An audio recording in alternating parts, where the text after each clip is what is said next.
My best friend stole my future husband. Before we begin the story, make sure to subscribe to our channel and never miss more incredible stories every day. I found my best friend's hand on my fiancé's knee. I wasn't snooping. I was carrying in the last tray from the rehearsal tasting. The apartment smelled like basil and butter. Daniel and Sophie sat close on the couch, heads bent, the TV on mute like a chaperone pretending not to see.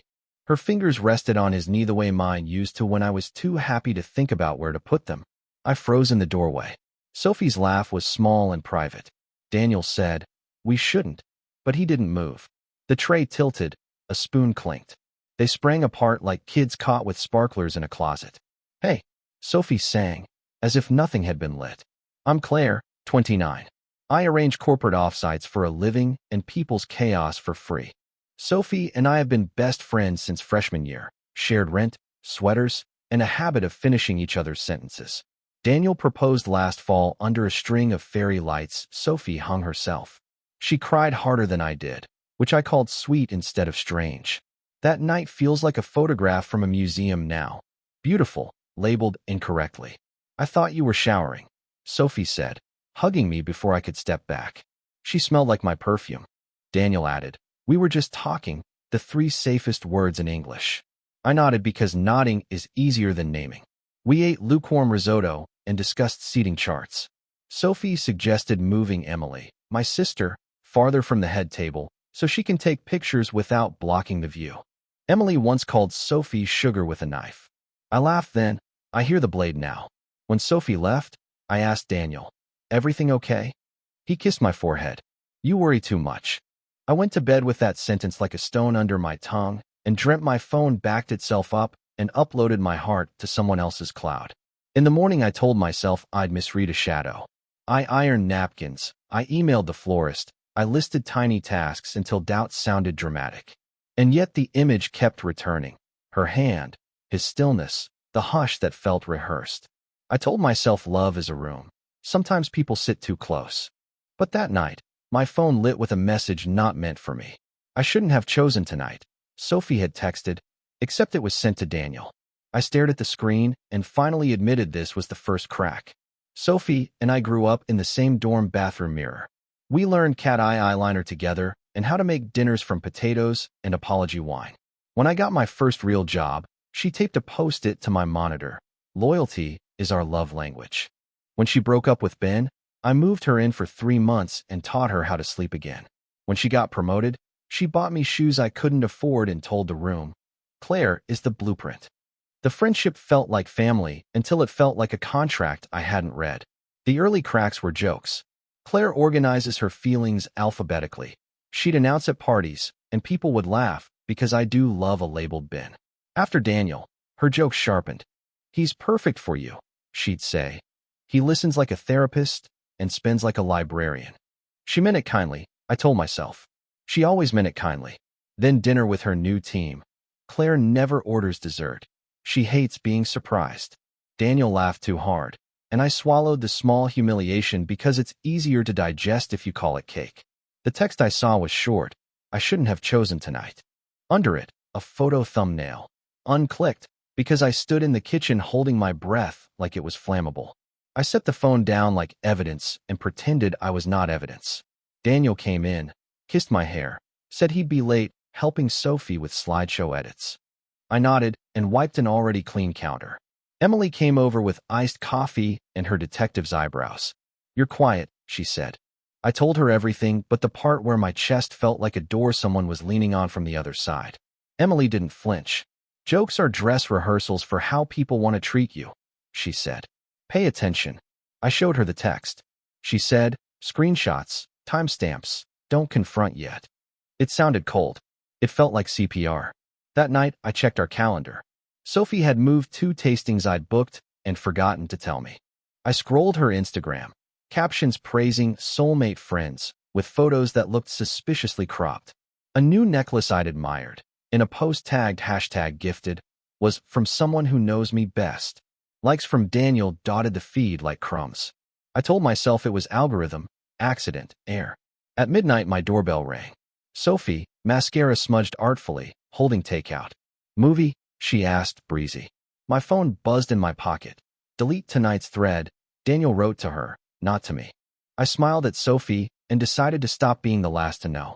I started small, like any careful person does when their life feels like glass. I moved our shared calendar to a private one and exported the old one for safekeeping. I changed my phone backup and hid a folder labeled taxes that held screenshots instead. Sophie's text preview, Daniel's late-night messages, a photo from the tasting where they'd been bent together over the menu. His hand mirrored hers on the page, that casual symmetry of people who've practiced. I told no one except Emily and Marcus, my coworker who once audited a vendor by accident and found them double billing. Marcus believes in receipts the way other people believe in fate. Treat this like a project, he said. You don't have to be calm. The file can be calm for you. We color-coded. Green for innocent, yellow for odd, red for what the actual.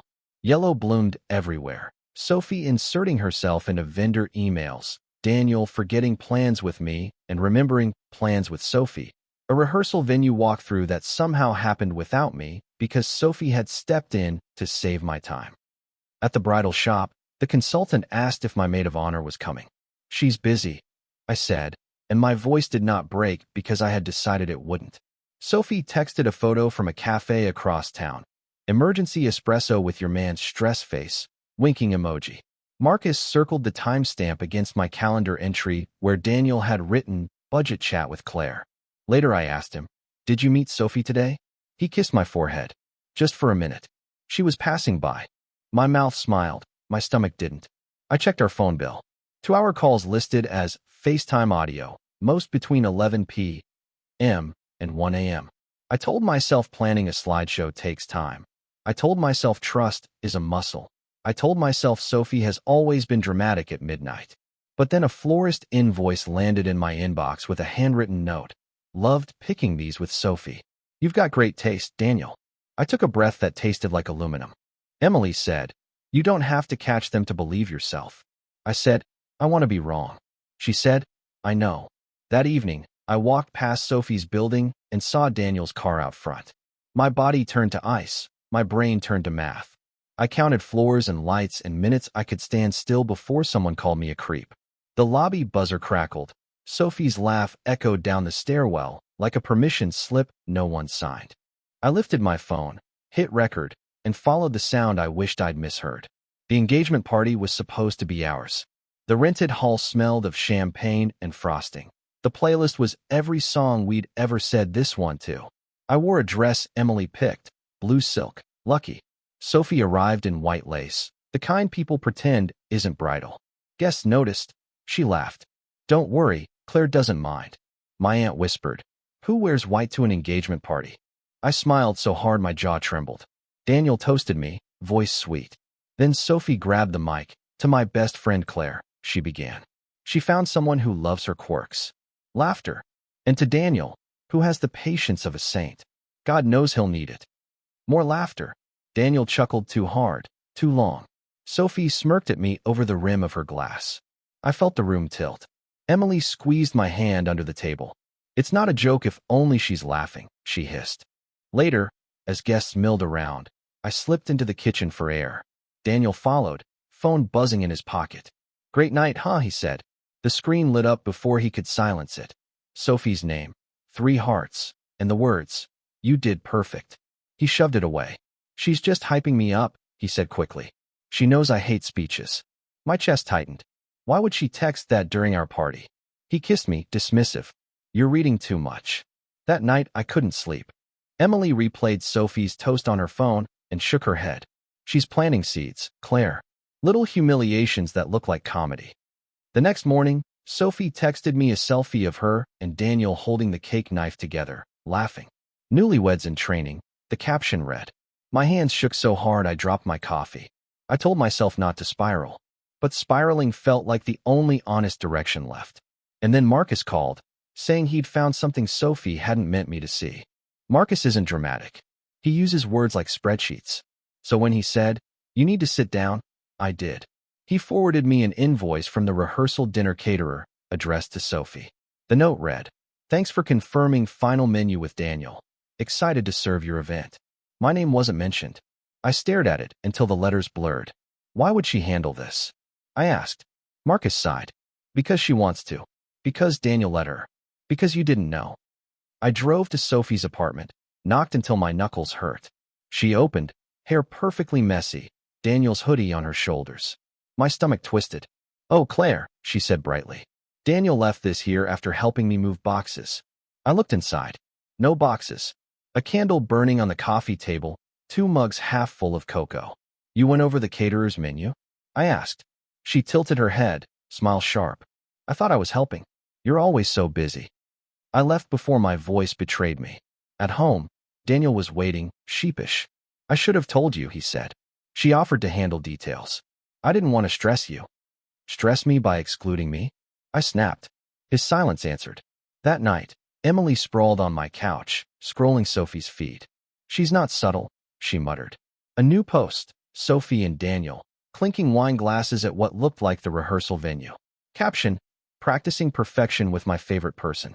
Emily slammed her phone down. You need to stop calling this friendship. It's theft.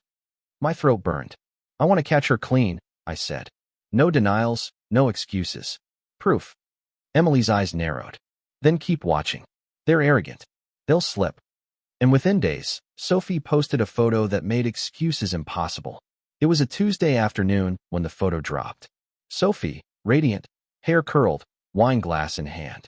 Daniel beside her, jacket off, leaning close. The caption, celebrating big decisions with the best man in my life. Dozens of comments. Aren't you supposed to be the maid of honor?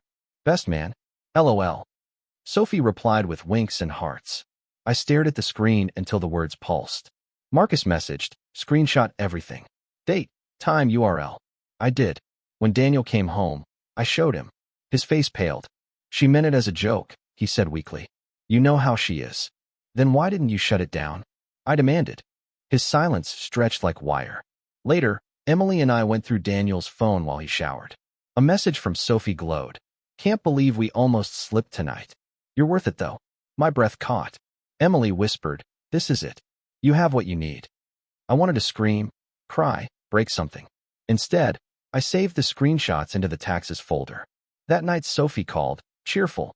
Just checking in on my bride-to-be, she chirped. I listened to her voice, sweet as honey over poison. You and Daniel good? She pressed. I swallowed hard. We're fine. After we hung up, Emily looked at me. You can't keep this bottled. They're betting you won't fight back. My chest felt hollow. Then I need to prove them wrong, I whispered. And that's when I decided their secret would end on my terms. I stopped sleeping like a fiancé and started sleeping like a detective. My bedside table was stacked with screenshots, receipts, and sticky notes. I knew Sophie's schedule better than my own. I checked timestamps, comparing them to Daniel's excuses, late at the gym, caught in traffic, helping Sophie move boxes. They lined up too neatly, like a story rehearsed. Marcus helped me map it out. Think of this like building a case, he said. Don't just be angry. Be thorough. We spread papers across his desk, a collage of betrayal. Emily hovered with her arms crossed, eyes hard. She's been chipping at you for years, she muttered. This is just the finale. The more I looked, the more patterns surfaced. Sophie inserting herself into wedding vendor threads. Daniel's card charges at restaurants. Sophie posted from minutes later. Sophie tagging him in inside jokes. Daniel never untagging himself. Each clue small alone, but together they screamed. I tried to test Daniel. I suggested a last-minute trip to see my parents, asked if he'd join. He hesitated, checked his phone, then said, Sophie needs help with decor this weekend. My stomach sank. That night, I drove past Sophie's building. Daniel's car was parked outside. I sat in the shadows and waited. At midnight, the lobby door opened. Daniel emerged, hair messy, shirt untucked, Sophie behind him in pajamas. They laughed at something too quiet for me to hear. He kissed her cheek before getting into his car. I clenched my fists around the steering wheel. Proof enough, but I wanted more. I wanted undeniable evidence, the kind that couldn't be laughed off as jokes or helping. So I called Marcus. We set a trap, I said. We make sure they hang themselves with their own rope. And Marcus promised he had a way to catch them red-handed. Marcus was meticulous. You need timestamps, witnesses, and context, he explained. He set up a cloud folder we could all access. Every receipt, every photo, every text goes here. No one gaslights you when the file speaks louder. Emily nodded. And we'll make sure you're not alone when it all comes out. That week, Sophie posted a photo of a cocktail napkin with Daniel's handwriting, to my partner in crime. The comments gushed. My heart shriveled. I saved it anyway. Then Marcus forwarded me an email Sophie had accidentally CC'd him on. She was confirming rehearsal dinner logistics, but with Daniel's personal email, not mine. The subject line read, "Our night." Emily slammed the laptop shut. That's not friendship. That's possession. I felt sick. Yet a part of me grew stronger with every new clue. They thought I was naive, pliable. They didn't see I was archiving their betrayal like a historian cataloging ruins. When I finally confronted Daniel gently, "Why didn't you tell me you met Sophie at the caterer?" He froze. His mouth opened, shut, then opened again. "She asked me to come. I didn't want to upset you." His excuses were crumbling. Even he could hear it. Emily whispered later, "He's slipping. She's reckless.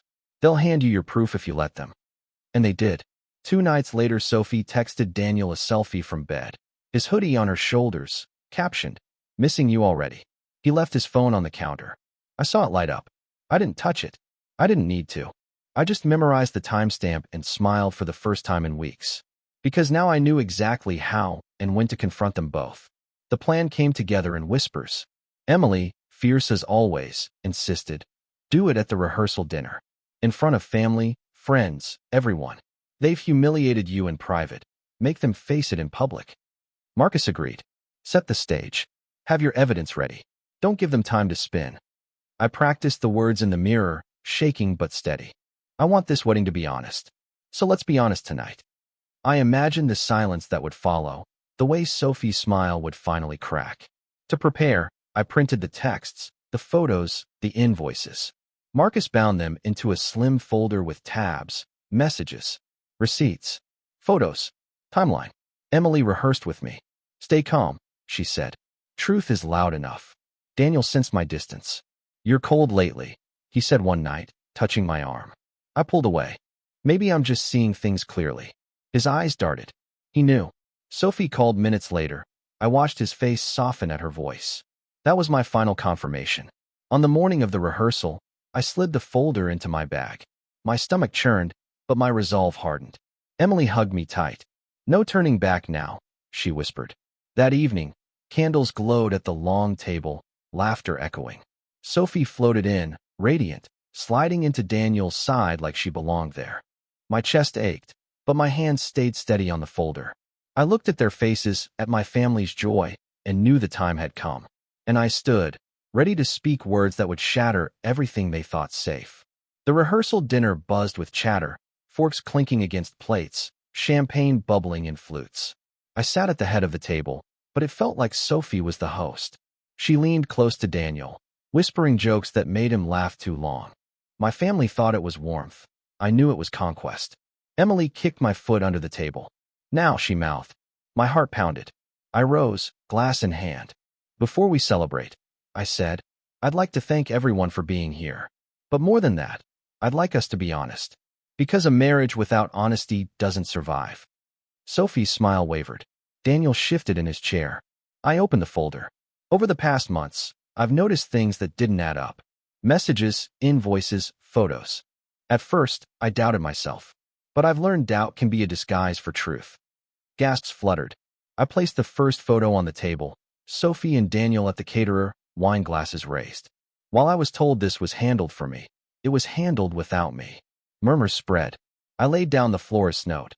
Sophie's Instagram caption calling Daniel her best man in life. Then the late-night texts, "Missing you already." Sophie's face flushed. "Claire, stop. This is ridiculous." Emily stood, backing me. "It's not ridiculous. It's documented." Daniel's lips parted, excuses forming, but his hands betrayed him, trembling, guilty. The room was silent, every eye on us. And then Sophie snapped, slamming her glass down, and declared something no one was prepared to hear. Sophie's voice cut the air. "Fine. Yes, I love him. I've loved him longer than you have. He belongs with me, not you." Gasps broke like waves around the table. My mother covered her mouth. Marcus leaned forward, stone-faced. Daniel's eyes widened. "Sophie." But she wasn't finished. "You're weak, Daniel. You always hide behind Claire's planning, her control. With me, you can be real. With me, you can breathe. My blood iced. Breathe? You mean betray? I said quietly. Daniel stood, torn between us, face pale. It wasn't, he stammered. Emily snapped. Don't you dare lie now. She pulled out the printed phone records, tossing them onto the table. 2-hour midnight calls, week after week. Stop insulting her intelligence. Sophie's mask cracked, fury spilling out. She doesn't deserve you, she hissed at Daniel. She's boring, predictable, safe. I'm fire. And you chose me long before tonight. Daniel's shoulders slumped. He whispered, I never meant for this to happen. I felt the room spin, but I forced myself still. Then you both meant for me to be the fool. Silence. Then my father's voice, firm. This wedding is over. Guests whispered, shocked. Sophie smirked as if she'd won something. Daniel looked at me with hollow eyes. And I realized Sophie's cruelty wasn't finished, because she reached for her phone to show more. Sophie held up her phone, fingers trembling with adrenaline. You want proof? She sneered. I'll show everyone. Daniel and I, together, weeks ago. She tapped her gallery, swiping toward photos I dreaded seeing. Marcus stood. Enough, he barked. His voice cut through the chaos. He stepped forward and snatched the phone. Private pictures don't excuse betrayal, they confirm it. And they're not yours to weaponize. The room was thick with shock. Daniel looked sick, muttering, This isn't how I wanted, but no one listened. Emily grabbed my hand. You've done it, Claire. Everyone sees now. There's no hiding. Tears threatened, but I stood taller. You wanted the spotlight, Sophie. Congratulations. You've exposed yourself. My aunt shook her head. How could you do this to someone you call a sister? Sophie's face twisted. Because she doesn't deserve happiness more than me. The weight of her words settled like ash. The engagement night had ended. The illusion was gone. I turned to Daniel. I don't need your apology. I need my freedom. His lips quivered, but he stayed silent. The dinner dissolved in chaos. Guests leaving, whispers trailing. I walked out with Emily and Marcus at my side, folder clutched like armor. Outside, the night air bit cold, but my lungs felt clearer than they had in months. And as Daniel ran after me into the dark, I braced for his final plea. Daniel caught up with me in the parking lot, his breath ragged. Claire, wait. Please, don't end it like this. Streetlights cast shadows across his face, making him look smaller than I'd ever seen him. I turned slowly. You ended it the moment you let her in. His voice cracked. It wasn't love with her. It was escape. You plan everything, Claire. I felt trapped. The words cut, but they also clarified. He hadn't been stolen.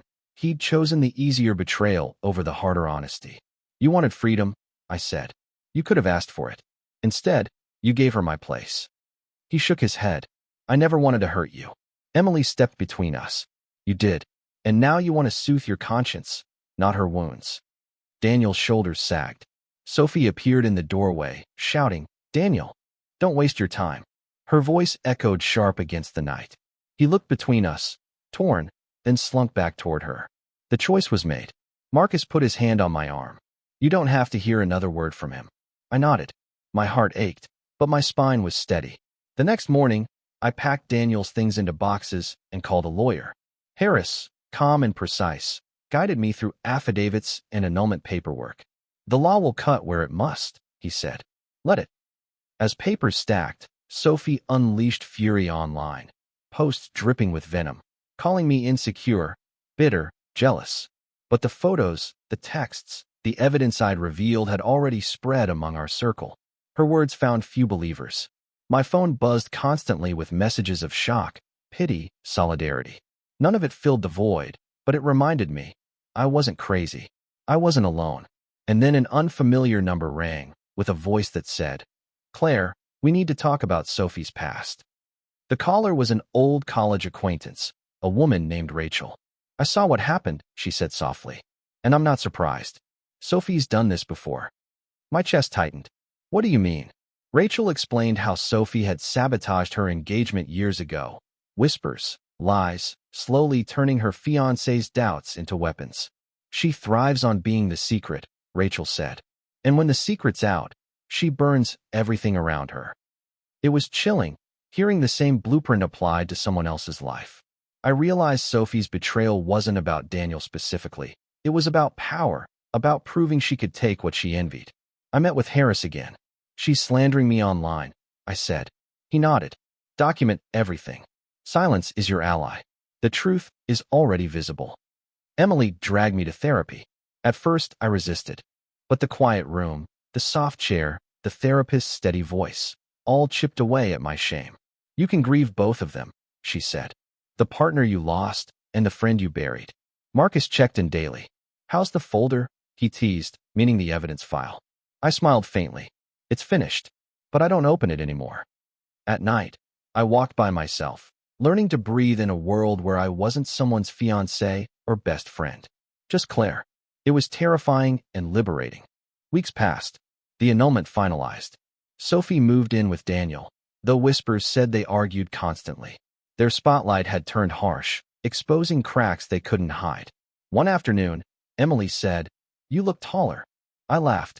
Maybe I'm just not carrying them anymore. And then Sophie showed up uninvited at my door, eyes blazing with unfinished rage. She stood on my porch, hair wild, voice trembling with venom. "You ruined everything," she spat.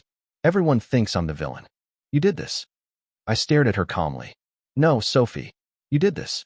I just stopped covering for you." Her eyes filled with tears, but they weren't grief. They were fury at losing control. "Daniel's miserable without you," she hissed. "And you'll die alone." I took a deep breath. Better alone than chained to poison. Emily appeared behind me, phone in hand. "Leave, Sophie. This isn't your stage anymore." Sophie's face crumpled, then twisted into a bitter smile. "You'll regret this," she whispered, and stormed off into the night. I shut the door, heart pounding, but lighter than ever. She was out of my life. Daniel was out of my life. And in the silence, I finally heard myself again. Therapy continued. Work became steady. I joined a book club. I cooked dinners for one and learned it didn't mean loneliness. Slowly, the hollow places filled with peace. I kept the binder locked away, not as a wound, but as proof of survival. One day, maybe I'll burn it. For now, it reminds me I can face fire and still stand. To anyone listening, betrayal doesn't make you weak. It makes you see. You can walk through humiliation, through heartbreak, and still choose dignity. If your friend or partner turns against you, remember, you are not the fool. They are the fraud. I don't know what Sophie and Daniel's future holds, but I know mine. It's mine alone, clean and unbroken. Because sometimes the greatest love story you discover is the one you write for yourself.